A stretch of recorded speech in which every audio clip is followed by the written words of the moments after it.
مولانا صاحب یو خدا وظیفه ده چې ښځه خاوند به سحر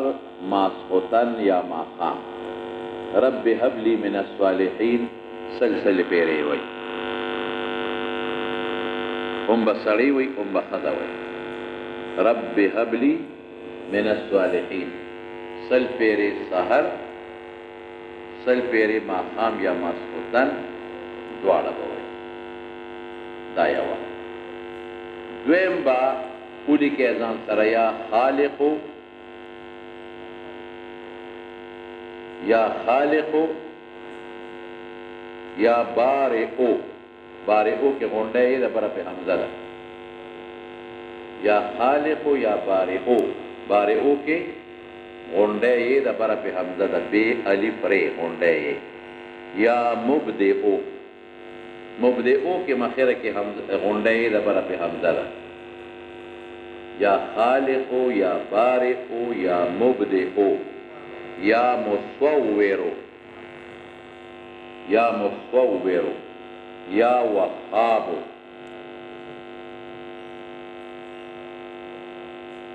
یا رزاقو یا خالقو یا بارئو یا مبدئو یا مصورو یا وهابو یا رزاقو دا با پا کاغذم لکلی شی دا ساخت دی پا کاغذم لکلی شی او پا رکیبه پا پلیٹ پرچ کیم لکلی شی پا مارکر پا سی پا پین مارکر سی پین بیگه پی کاغذم لکلی شی او پا پلیٹ کے رکیبه کے پا پرچ کے ام دا لکلی شی پا مارکر لکلی کی گیا دا سی پا پین بال پین باننے لکلی کی نو دا با دو روزانه یو خزا یو سړی څکي دا به جاری ساتي دا لږ وخلي جاری به ساتي د اوده کېدو نه یو ګنټه مخکې نیمه ګنټه مخکې نیمه ګنټه یو نیم هر څومره چې وي خو د شپې ماسخوتن اوده کېدو نه مخکې یو به سړی مستقل څکي یو به ښځه مستقل څکي یو به سړی مستقل څکي یو به ښځه مستقل څکي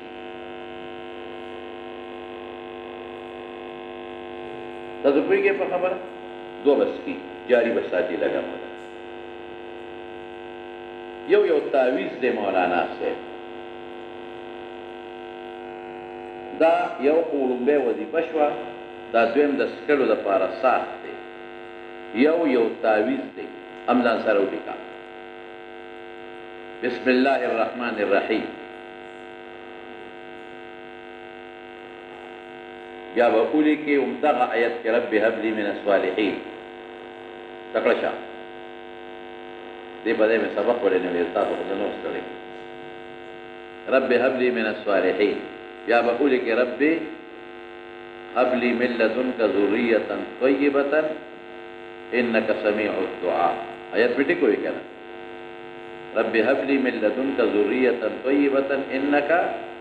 سمیع الدعاء تفریقا او بل دے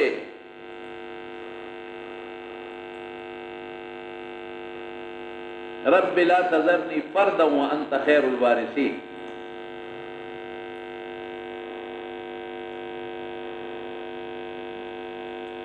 یو بل آیت تیرے یر میں شو ربنا وآتنا من لدنا ذریة طیبة انک سمیع دعا کم دے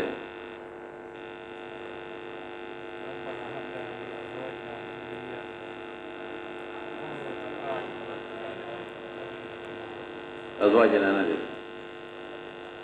قدر قرآيات في رب هب لي من الصالحين ربنا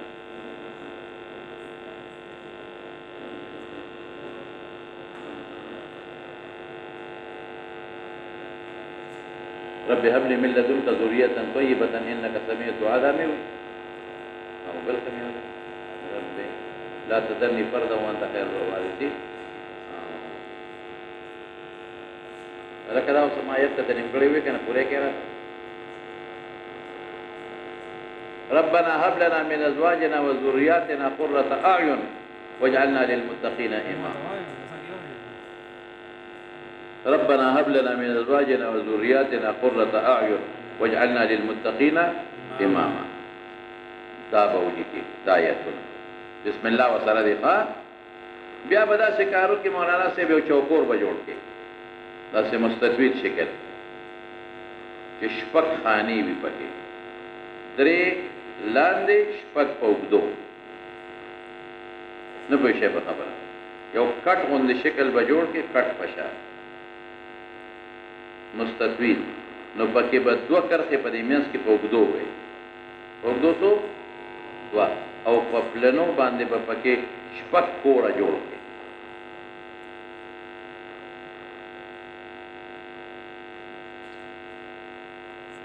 پوهېږئ په خبره؟ په پلنو به څو جوړ کړي؟ شپږ. نو په دې لومړي کور کې به ولیکې کاف ها یا عین صاد، کاف ها یا عین صاد. نو لاندې به ورپسې ولیکې طا سین میم، طا سین میم. نو په هغې نه لاندې به ولیکې ورپسې حامیم عین سین قاف، حامیم عین سین قاف. نو ورپسې دې بیا سر له لاړ شه، یاسین به ولیکې. نو لاندې به ولیکې طه،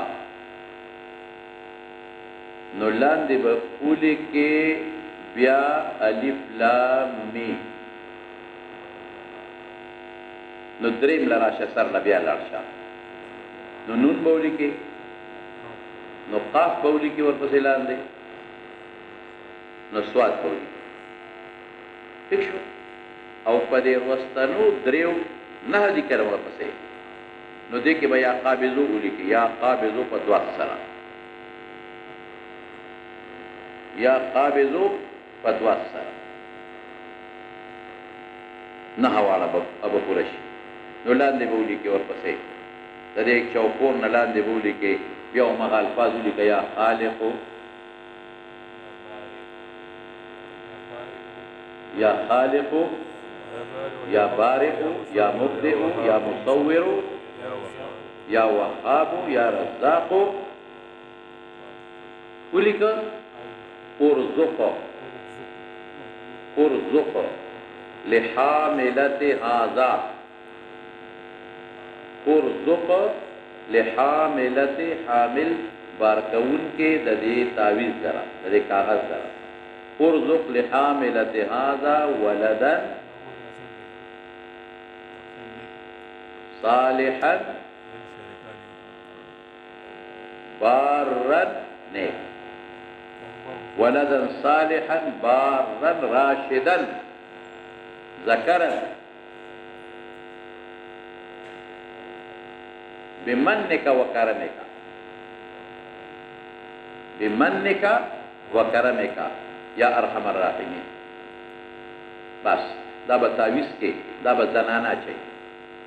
غاړه کې مچولی چې کوشش دې کوي چې دا نامه یو دوه ګوتې لاندې، کوشش دې کوي چې نامه یو دوه ګوتې لاندې. خو چې کله دا تعویذ اچي زنانه نو دوه رکعاته نفل به وکړي، تعویذ به ځان له مخکې نه تیار کړي، نو دوه رکعاته نفل به وکړي او دا تعویذ به واچوي او څه مختصر صدقه به ورکړي، یا 10 روپۍ یا شلیا 15 څه کې وس کېده. بس